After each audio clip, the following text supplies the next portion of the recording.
Olá, minha gente, professor Nelson Sartori aqui de volta com vocês. Vamos então fazer o nosso último bloco de interpretação de textos, fechando essa nossa maratona de interpretação aqui com a avaliação de um texto produzido. Eu vou contextualizá-los primeiro. Esse texto foi produzido na época que aqui em São Paulo o ex-presidente Jânio Quadros concorreu à prefeitura de São Paulo e ganhou. Porém, antes dele ter ganho, ele ganhou no primeiro turno, havia a expectativa de uma disputa para o segundo turno com dois outros candidatos, tá? Que eram Fernando Henrique Cardoso, que na época era senador, e Eduardo Matarazzo Suplicy, que era deputado, tá? A revista Veja publica um texto muitíssimo competente e, obviamente, bastante tendencioso, né? Falando sobre os dois candidatos. Então eu quero mostrar para vocês, e é essa a intenção, mostrar, na verdade, a habilidade do redator ao produzir esse texto, mostrando, ao mesmo tempo, informações explícitas, informações implícitas e o viés que ele traçou dentro dessa estrutura. É um texto muito rico, que é bastante interessante para a gente materializar aquilo que nós falamos sobre informações implícitas. Então acompanhe ele comigo. Vejam, o texto começa assim. Primeiro ele fala sobre o primeiro candidato. Alguma coisa acontece no coração do senador Fernando Henrique Cardoso, 54 anos, uma rara conjunção de sociólogo e político profissional, quando ele expõe suas ideias para administrar São Paulo. O candidato do PMDB nas eleições da próxima sexta-feira dispensa, então, tanto os jargões do sociologuês quanto os clichês dos discursos políticos tradicionais. Para quem acompanha a propaganda eleitoral de Fernando Henrique, com sisudas explanações sobre o significado da palavra democracia, é surpreendente a mudança de postura do candidato. Ele tem planos concretos para alterar a fisionomia da cidade, uma filosofia para administrá-la, um estilo que pretende implantar na prefeitura.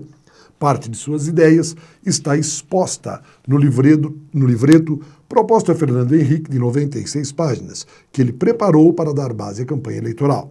Mas é principalmente nas conversas que ele esclarece seus conceitos. Então aqui ele fala sobre Fernando Henrique. Próximo parágrafo.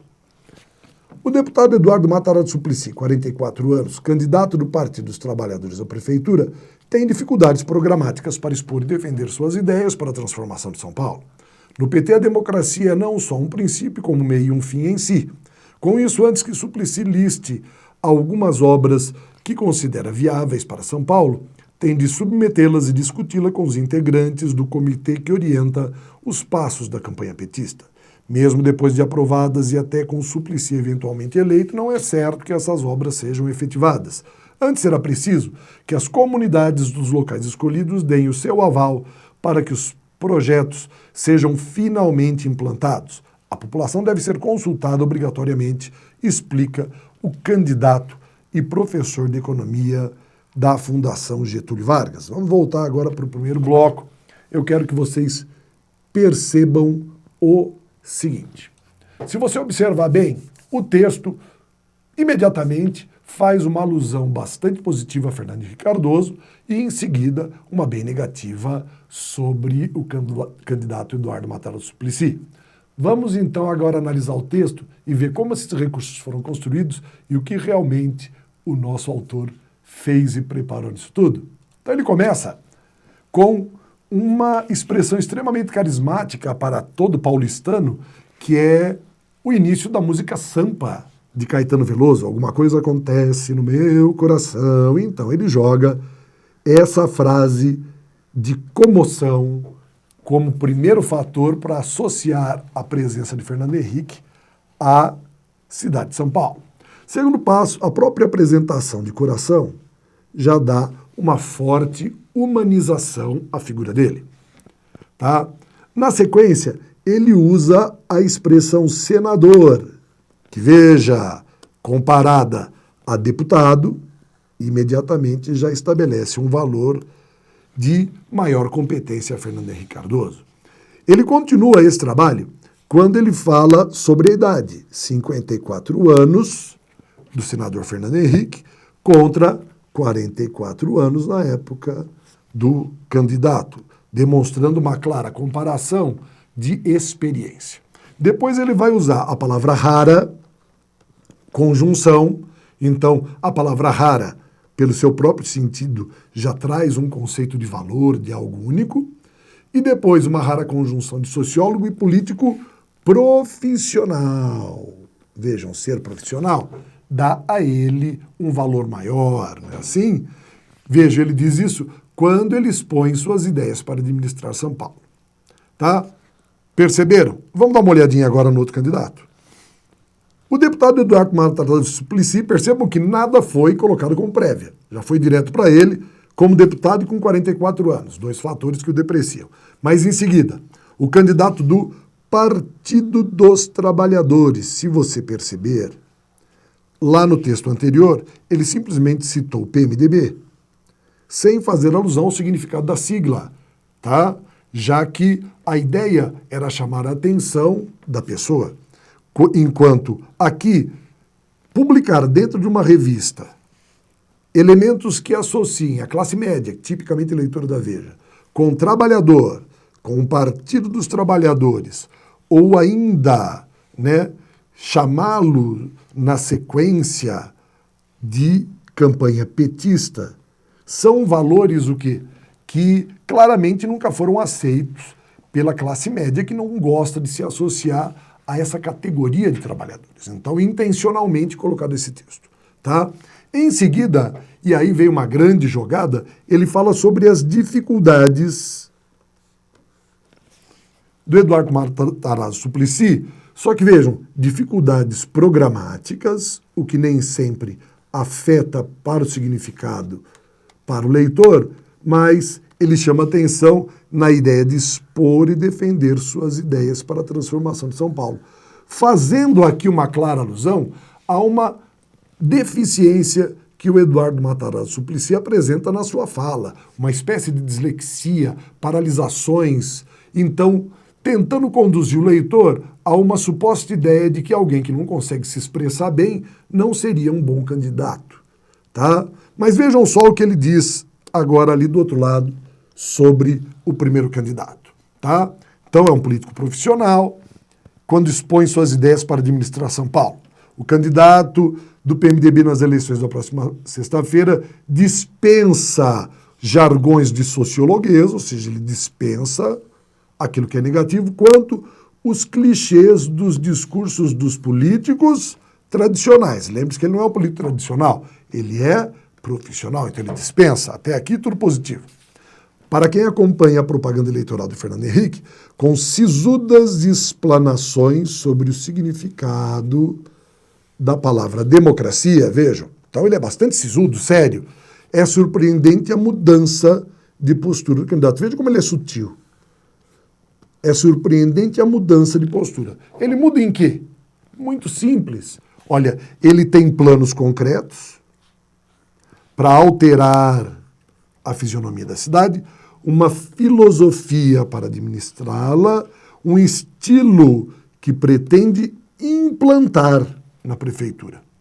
Minha gente, se a pessoa fala dentro desse contexto, tá, com sisudas explanações sobre democracia, por que há mudança? Porque em seguida ele se mostra o quê? Nada democrático. Ele já chegou com tudo pronto, não está preocupado em consultar a população. Enquanto o outro candidato tem dificuldades programáticas, ou seja, ele tem dificuldade no programa para expor, porque democracia é um princípio, um meio e um fim dentro do PT. E aí, qual é a crítica? Então, o trabalho democrático desse candidato é ruim. Por quê? Ele deve submetê-las, deve discuti-las, tá? E eventualmente eleito, não é certo que sejam efetivados, porque antes será preciso o quê? As comunidades locais deem o seu aval. Então vejam só o que aconteceu aqui. Em contrapartida, Eduardo Matarazzo Suplicy é um democrata, tá? Que vai consultar, vai trabalhar com sua equipe para fazer alguma coisa, enquanto Fernando Henrique Cardoso é um ditador. Mas vejam que ele esconde essas informações porque, primeiro, ele estabelece uma relação positiva ao apresentar o candidato e uma relação negativa ao apresentar o outro. Então, o que ele construiu dentro desse texto? Ele estabeleceu uma clara relação de viés. enquanto ele selecionou elementos e palavras que escondem por trás informações. Que informações são essas? Falar sobre a dificuldade programática do Suplicy é porque ele tem dificuldade de expor um programa pronto, já que ele vai administrar junto com a população. Por outro lado, Fernando Henrique Cardoso não pretende fazer isso, já que ele tem um livreto de 96 páginas que vai dar base à sua campanha. Ou seja, ele vai pura e simplesmente fazer aquilo que ele quer e não consultar a população. Então, apesar de todos os pontos positivos levantados no primeiro bloco desse parágrafo sobre Fernando Henrique Cardoso, o autor, com palavras sutis, mostra que ele não é democrático. Já, ao contrário, quando fala sobre Eduardo Matarazzo Suplicy, ele faz questão de realçar de maneira implícita uma dificuldade, sendo que, na verdade, essa dificuldade é por causa do processo democrático pelo qual o candidato pretende passar dentro da administração da cidade de São Paulo. O que garante isso daí a ele, que é o autor? Se o primeiro ganhar, ele ficou bem, porque ele falou bem sobre o primeiro.